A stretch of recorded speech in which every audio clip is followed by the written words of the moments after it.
The stars at night, they shine so bright.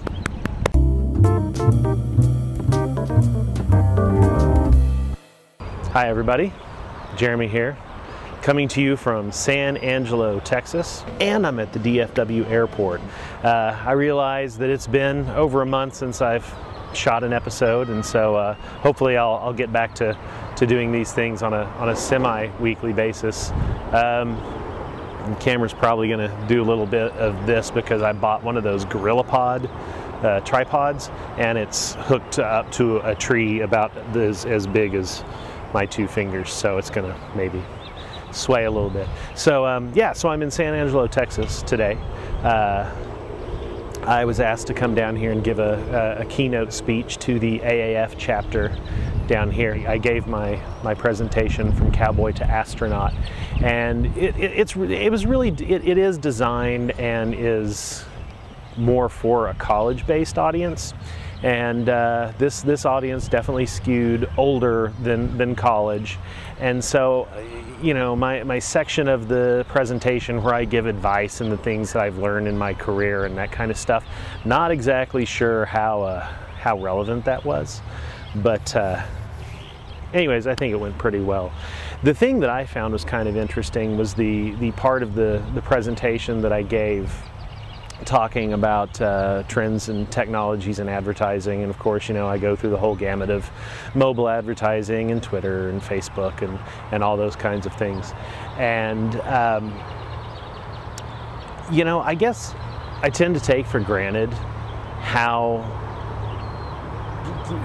many people still really aren't immersed in that type of stuff. You know, those types of things are second nature. I use them every day. It's just part of my daily life.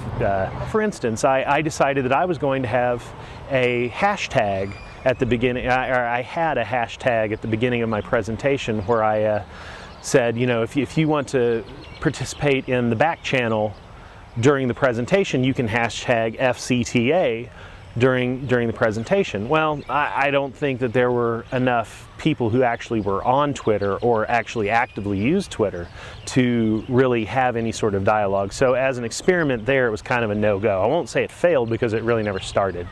You know, it was an idea. It seemed pretty natural to me, but it just hadn't reached any sort of a saturation here that would make it meaningful. You know, as far as a lot of the mobile things that I talked about and all that, afterwards I had people coming up to me and were saying, you know, I mean, we knew about all these things, but we'd never really put it all together that you could put these things together and use them in these types of fashions. And you know, and of course the big thing that they said then was, well, but you know, San Angelo is such a smaller town, you know, we're not a big city like Kansas City, and we don't have these big clients, and so what is this for you, or what does this mean for us? And so really the first thing that I said to them is, well, you know, I guess I kind of realized that maybe 75% of what I talked about today may not be something that they could go into their client's office this afternoon and sit down and say, we have got a plan for you. We're going to give you a, you know, like Julio's Burritos down the street here.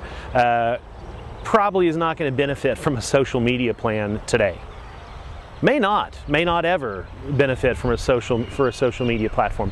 But there are brands and there are clients here in this part of Texas and all over the nation and the world that may not today need these types of things, but as they become more pervasive, it's going to become necessary that they join this conversation.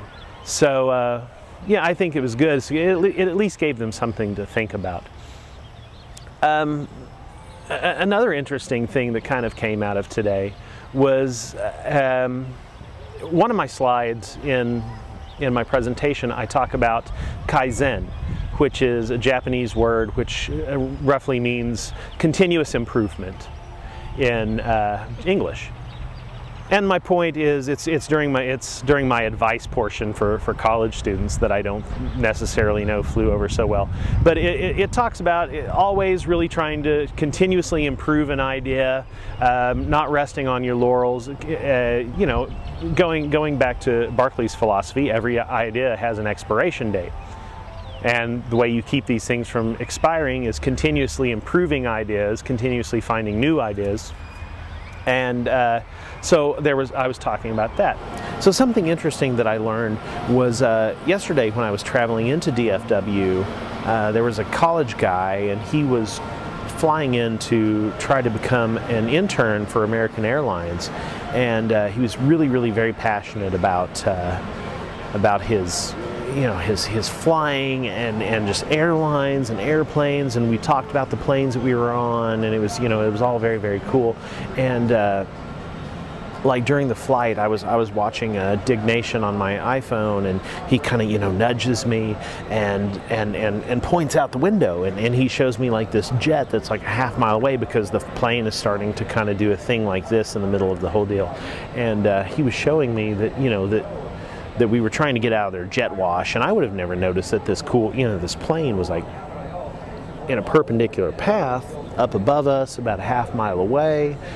You know, it's just one of those things. He knew what to look for, and it was just kind of cool to see something like that.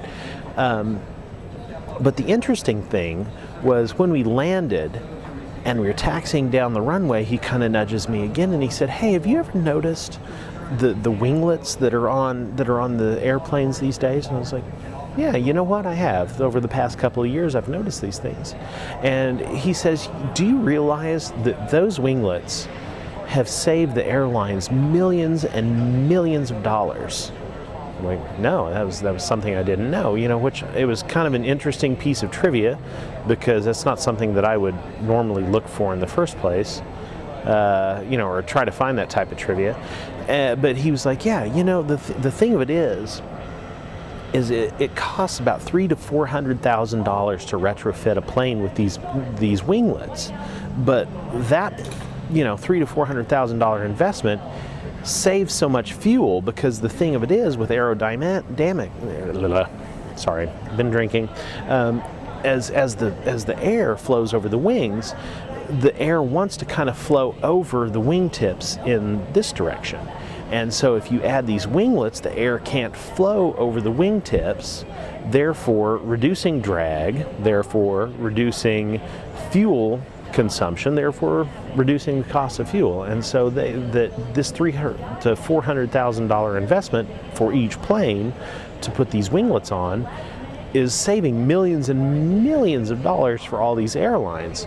And it's those types of little tiny improvements, little, you know, the Kaizen, the continuous improvement that they're thinking of that ends up paying off and becoming an incredible investment for them. And I think that's really interesting. San Angelo is a nice town. The Concho Valley is what I'm in the middle of. I'm standing next to the Concho River here. It's very tranquil. It's hot. Not used to it being this hot this early in the year. So I'm sweaty. I really wish that I had packed shorts, but I'm getting by. I'm just kind of killing time because I was supposed to get on a prop plane to fly between here and Dallas at 4 o'clock, but I got a phone call from American Airlines that my 4 o'clock flight got canceled. So they rescheduled me for a 5:30 flight. So I figured, time to go shoot an episode. And no, you know what? The thing of it is it's getting really late. I need to get on the Skylink and get to Dallas-Fort Worth Terminal A18, I believe, and I don't have much time, so